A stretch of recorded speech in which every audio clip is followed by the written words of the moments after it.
I'm back. Mr. Clarke's back. Time to take a look at the second industrial revolution. But the second industrial revolution is just the next period of time in terms of the overall industrial revolution, but we get much more modern, a little bit closer to modern times. You get close to the 20th century and even into the early 1900s. So who's going to take a look at the impact that technology is going to have on industry, transportation, communication. We'll look at how big business emerged during this period of time. We'll look at the impact of medical advancements. We're going to see how cities changed and grew during this period of time. We'll see how conditions for workers is gradually going to improve. One, how did steel production change between 1880 and 1910 because of the Bessemer process? Secondly, why did industrialized nations begin to measure their success by their steel output? So the Bessemer process made it easier and less expensive to create steel from raw iron. Steel was lighter. It became the major material used to make tools, bridges, and railroads. So in many ways, the steel industry is replacing iron as the main source during that period of time. Nations that could produce a lot of steel could build and expand more. Steel production increased greatly between 1880 and 1910. Germany, the United States, and Great Britain all produced about the same amount of steel in 1880. By 1910, the U.S. output was more than 25 million metric tons. Germany was producing around 15 million metric tons, to kind of give you an indication of how much more the United States was producing in regard to, for example, Germany.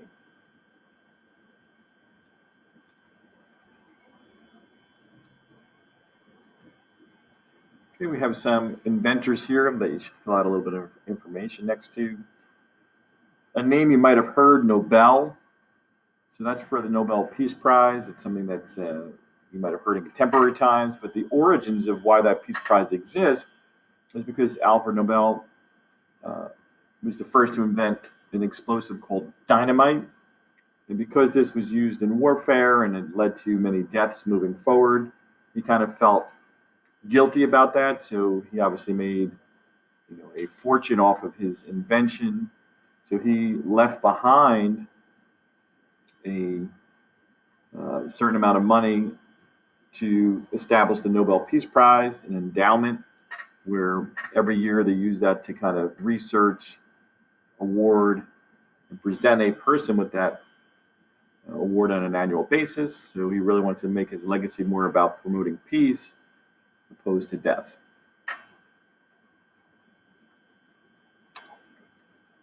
Michael Faraday developed the electric motor, and the dynamo, which generates electricity.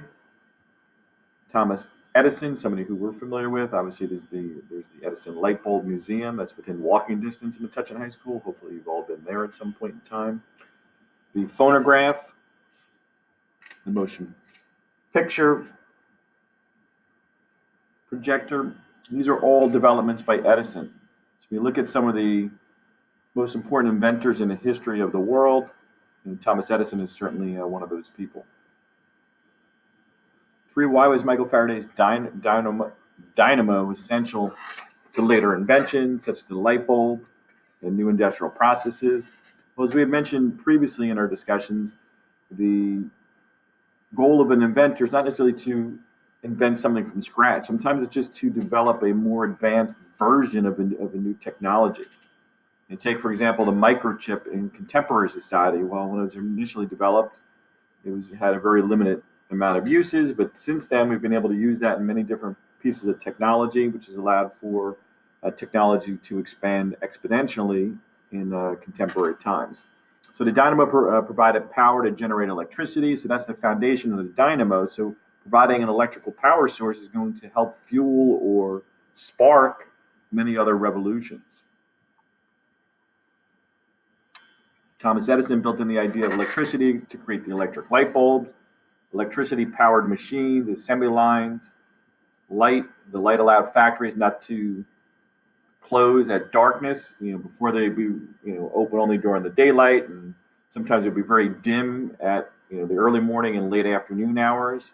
Now it's much safer with the light. Electricity-powered machines, assembly lines, everything that was necessary there. They produced more goods in less time. Electrical generators and transformers worked on the principle of a dynamo.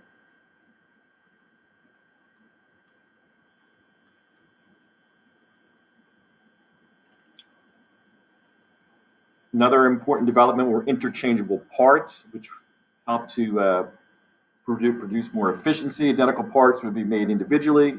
Parts could be assembled to create finished products more rapidly. Prices too dropped dramatically. All of these were important developments during the Second Industrial Revolution. The assembly line, number 5, how did the assembly line impact production? Instead of one person building an entire product from scratch, they would have one small task along the assembly line. Workers stood in one place as the product moved along the assembly line. Workers could complete that one simple task and pass the item on to the next part. Having one simple job increased production dramatically, reducing prices. So just think about your own self. If you had 10 different parts to a puzzle or 10 different parts to assembling something, and you had to learn all 10 jobs or responsibilities, you would not probably be an expert in any one of those 10 jobs along the assembly line, for example. But if you only had to do one simple task, let's say it's assembling an automobile, and all you were doing was inserting the steering wheel and tightening the bolt, well, obviously opposed to having to deal with the engine and the wheels and all the other different components, installing the windshield. If you were an expert just in that one task, it would allow for you to learn that task and perfect it, and it'd be much more rapid along an assembly line.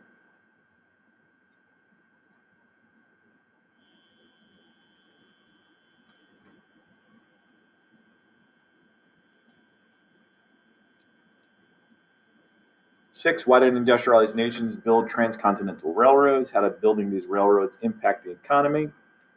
Nations needed to ship or transport their goods to distant cities and even other countries. A larger railroad network greatly improved the economy. Now that people could get goods from all over, demand increased. People were able to travel long distance further and faster. So the railroad could take the goods and supplies from, let's say, the middle of a country or continent and bring it to a coastal area where then those products can be more easily shipped out. But also, for example, in the United States, let's say you live in the interior of the country and things are being manufactured in, let's say, New York City. Well, you could, by train, put it on the train and get it out to, let's say, St. Louis or Chicago or somewhere out in the kind of the Midwest. That would make it a lot more efficient.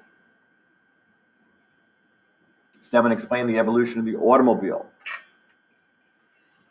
Well, Otto, he invented the gasoline-powered internal combustion engine, making it practical to build new types of transportation. Benz built the first automobile using Otto's engine. Henry Ford continued to improve upon these designs, and he invented the assembly line to mass-produce cars. This allowed him to build more cars and build them for less money. So in many ways, Ford is the person who gets attributed with building the first affordable automobile, the Model T, which you see in the photograph.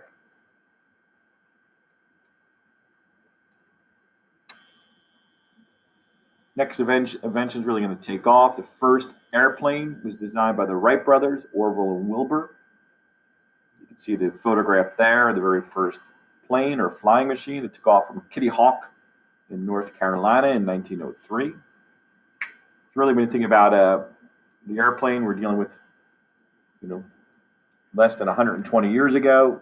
So maybe not quite in the lifetime of anybody still alive today, but certainly was not that long ago that we did not have any ability to fly. So it's a very recent development, and when you look at the context of all of human history.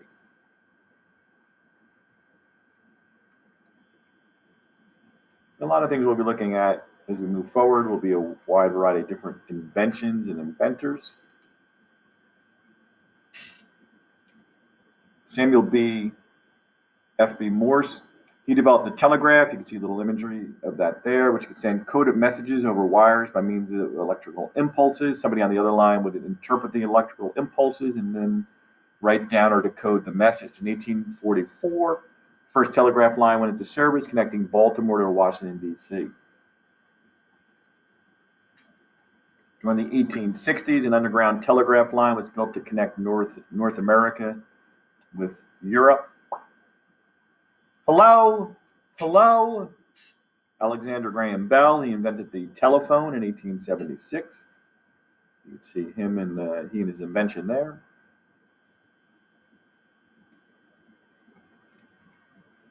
Next, we have the Italian pioneer Giacomo Marconi. In 1901, he invented the radio. And you might even hear of the Marconi Awards.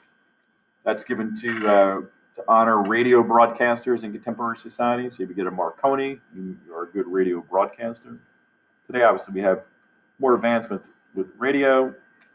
We have a lot of radio broadcasts, which are, I guess, just music broadcasts you can get, via the internet or online.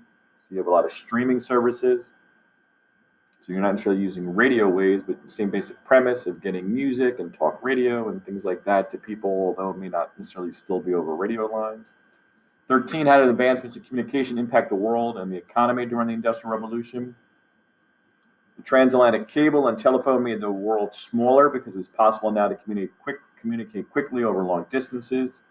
Radio became a key part of global communication network that linked every part of the globe together. Communication improved the global economy because it was now easier to make decisions, solve problems, buy and sell goods. And the telephone and radio continue to impact society and businesses today.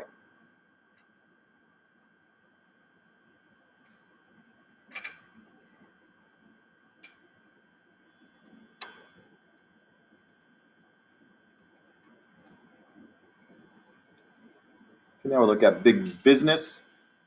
How did big businesses emerge? Big businesses emerged because owners needed capital to buy new technologies. Many of them sold shares in their company to raise money to buy equipment and materials they needed. This increased production and more money allowed businesses to expand into other areas of industry.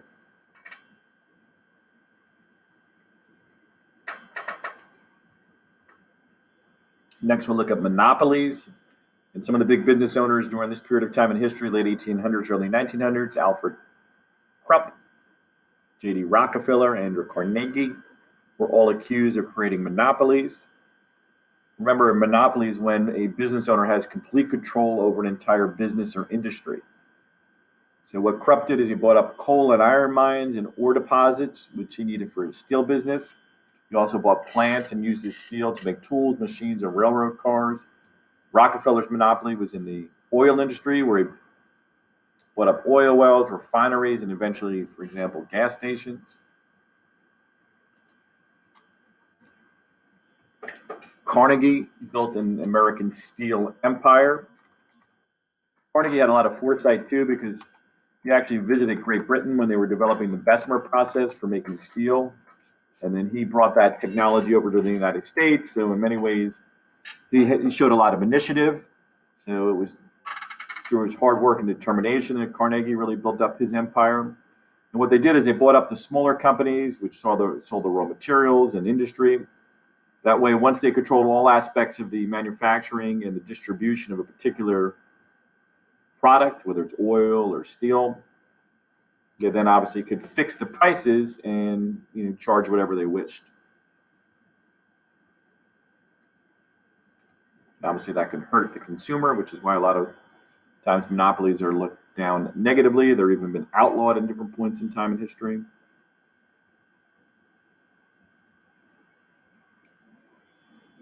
16, why was there a debate over the growth of big business?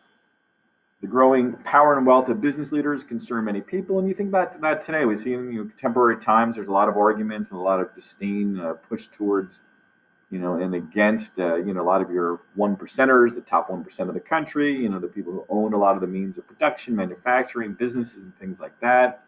There's always criticism. There's always the cry to tax and take more money away from the big business owners. So this anti-big business feeling is not something unique to the late 1800s, early 1900s, but remains in effect still in contemporary times.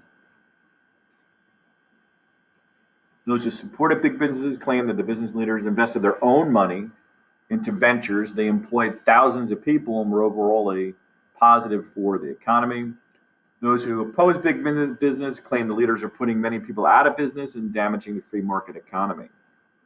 17, why was it difficult to regulate large companies and monopolies? Well, business leaders had a lot of political and economic power, So many politicians supported big businesses.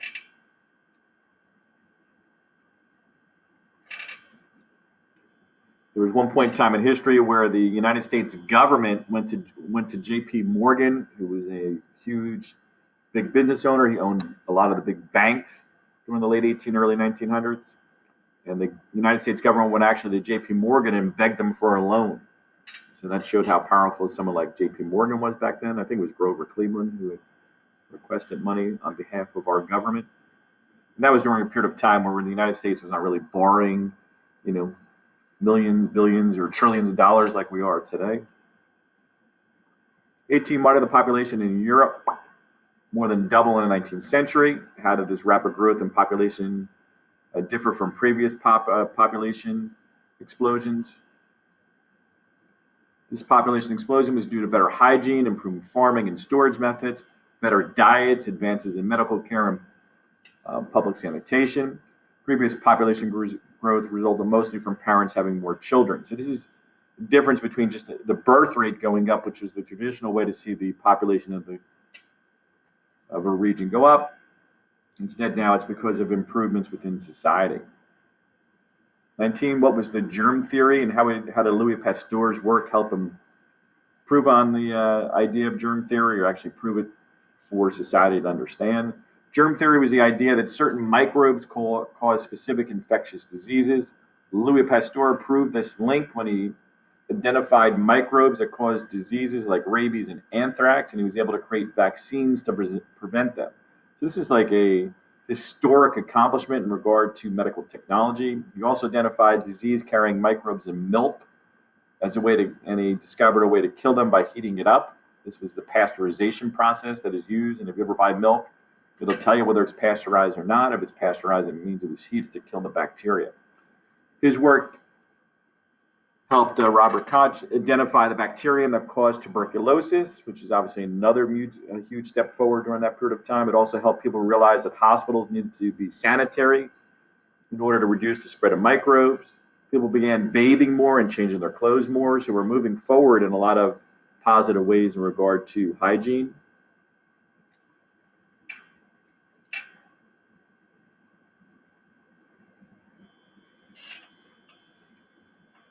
20, identify some of the medical advances during the late 1800s. What impact did these medical advances have on human life? Well, the discovery of antiseptics by Joseph Lister. You may have heard the name Listerine as a mouthwash, which has got antibacteria products in there to kind of clean your mouth out. And that's the mouthwash we still have today, Listerine, that was named after Joseph Lister. Anesthesia now made it possible for new surgical procedures, so you could be put under so that you wouldn't feel the pain. Pasteur developed vaccines, and also, as we mentioned before, the pasteurization process to kill microbes in milk. Research has proved that disease can be spread from person to person, which is obviously what we know now during the pandemic. From contaminated food or water, even in the air, doctors and nurses were finding ways to improve sanitation, which helped to prevent the spread of disease.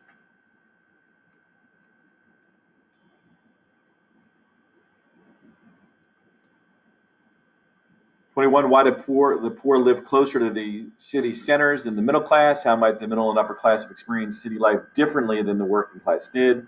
Well, the poor needed to be closer to the factories where they worked because they couldn't afford public transportation. Working class families mainly flocked to the cities for jobs and housing and saw the harshness of the cities. Wealthier families are drawn to the cities for the cultural opportunities. They go to the theater or the library, whatever it might be. As new modes of transportation develop, wealthier members of society continue to move to the outskirts of the city where they were building the newer living structures, housing units. 22, what advancement in transportation allowed wealthier citizens to live in one area of the city while working in another? Trolley cars were the earliest form. Obviously, today we have subways that will replace trolley cars. 23, why was the spread of disease a problem in industrial cities in the mid-1800s?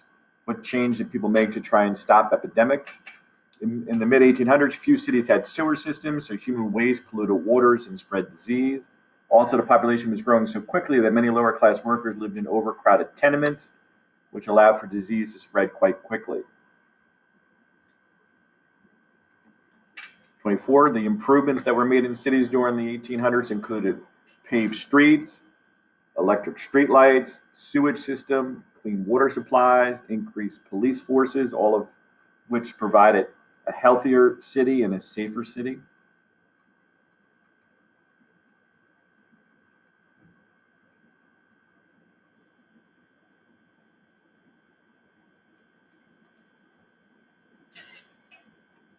In addition to jobs and homes, what were some things that enticed people to move into the cities in the 1800s? These are like pull factors.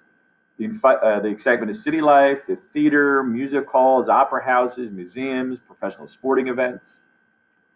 26, why was it important that workers won the right to organize unions? How did this right impact working conditions? Once workers are allowed to form unions, they can then go on strike. A strike is when you refuse to work until your demands are met. They could protest unsafe working conditions and low pay. Unions were now able to negotiate better terms for laborers in many industries. 27, what changes did labor unions fight for?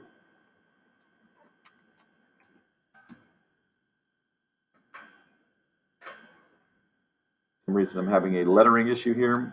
Governments regulated working conditions. Things that were improved included the following: child labor laws, shorter work hours, safety improvements, old age pensions, workmen's compensation, sick and vacation pay. All these were things that the unions fought for and brought about during this period of time.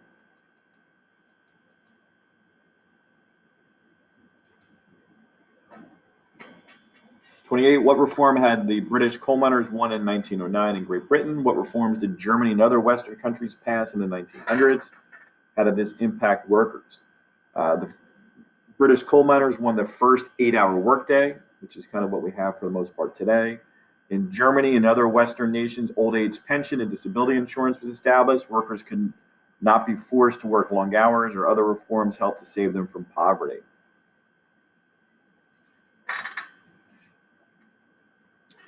Standard of living, I think we mentioned this previously, but just to clarify again, this is a general measurement of the quality of life in a town, city, county, state, or nation. The thing that impacts standard of living includes the salary a person makes on an annual basis, healthcare access, hospitals, medicine, doctors, the food supply, clothing, and shelter. And then the lesser reflection is just kind of looking at, again, where you would likely find the middle, lower, and upper class citizens living. And when you look at the inner city, outer city, and the suburbs, well, the inner city usually is the most run down. It's the oldest portion of the city, so that would sometimes be nicknamed the slums or the ghettos, and that would usually be your poorest members of society and most recent immigrants into a country might often end up in the slums or the ghetto. Pollution was there, factories are there. All those are issues that are in this inner city. In the outer and city and the suburbs, pretty similar, middle and upper class. In the outer city, the newer structures are being built, and if they were fortunate enough, they could then move to some of the new homes being built in the suburbs, and then they would be able then to commute into the cities for their jobs if necessary. Hopefully you enjoyed our discussion of the Second Industrial Revolution. And until next time, Mr. Clarke is